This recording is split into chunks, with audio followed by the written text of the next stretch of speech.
방송인 박나래 씨로부터 시작된 주사이모 논란이 다른 연예인으로 번지는 가운데 수사는 마약류 위반 수사로 이어지는 분위기입니다. 화면 함께 보시죠.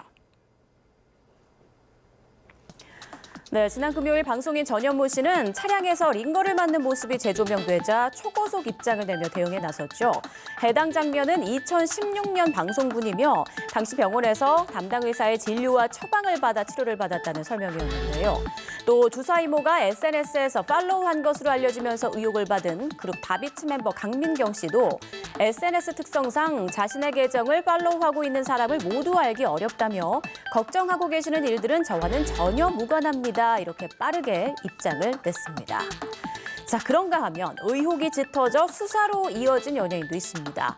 유명 유튜버 입짧은애님은 주사임으로부터 불법으로 다이어트 약물 등을 처방받은 의혹으로 고발당해 경찰이 조사에 착수했고요.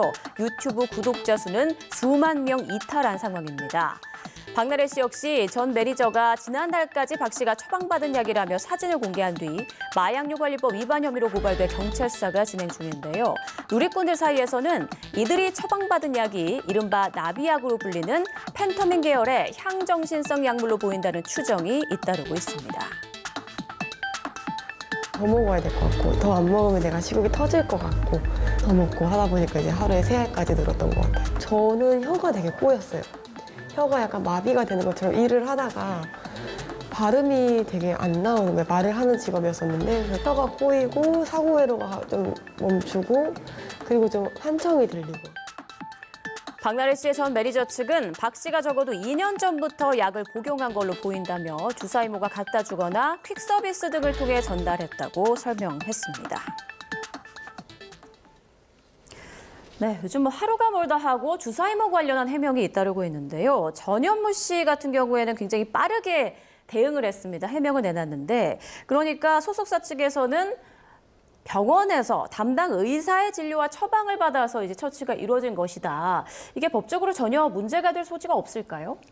아니, 이제 전현무 씨 말이 사실이고 소속사의 주장이 맞는다고 한다면 문제는 없을 수 있겠죠. 물론 뭐 외부에서 어떤 치료를 받는다랄지 그런 경우에는 또 문제가 될 수 있어요. 왜냐하면 문제가 안 되려면 여러 가지 요건이 있는데 근데 아마 좀 약간 분명하지는 않은데 전현무 씨는 아마 병원에서 치료를 받다가 시간이 없으니까 뭐 링게를 꽂고 뭐 차량을 타고 이동했다 그런 취지로 보여요.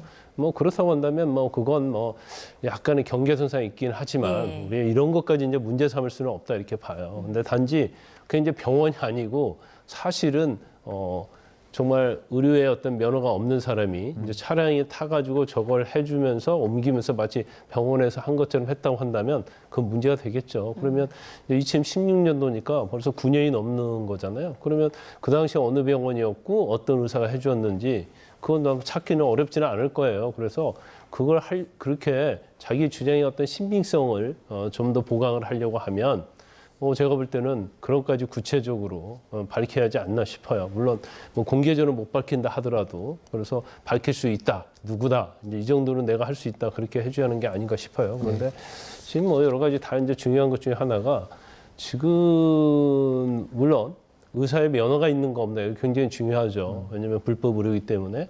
근데 불법 의료를 받은 사람들 경우에는 받은 환자에 대해서는 거의 처벌하지 않습니다. 뭐 특별하게 뭐 너무 장기적으로 공무원 게 있었다 하더라도 잘 처벌하지 않아요. 근데 제일 중요한 것은 과연 진료와 처방을 받은 그 치료받은 약, 그 이제 치료가 될지 어떤 걸지 모르겠지만 그러면 그 약의 성분이 무엇이냐. 그러면 처방전 없이 더군다나 이제 수면과 관련된 부분이랄지 그다음에 뭐 다이어트와 관련된 부분 이런 것들은 그 투약하는 약에 향정신성 마약류가 들어갈 수 있다는 거죠.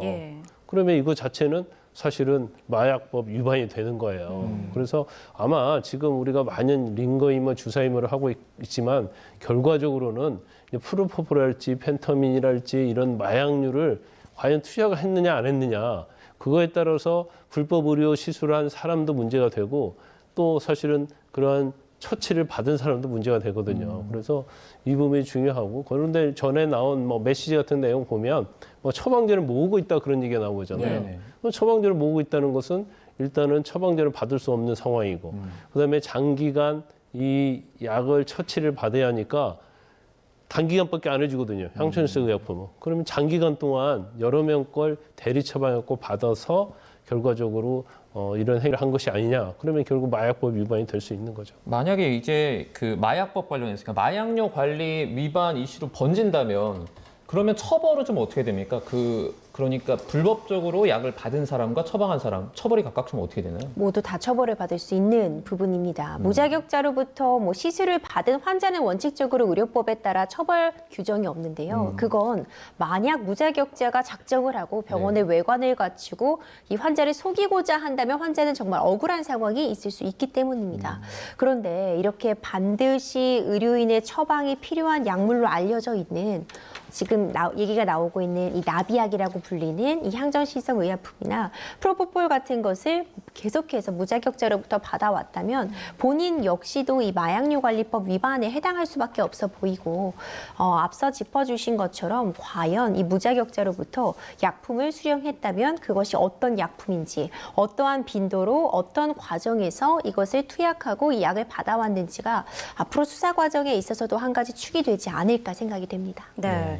박나래 씨 전 매니저 측에서는 박나래 씨가 내성이 생겨서 좀 과용을 했다 이런 주장까지 하고 있는 상황인데요. 사실관계에 대해서는 조금 더 조사가 이루어져야 될 것 같습니다.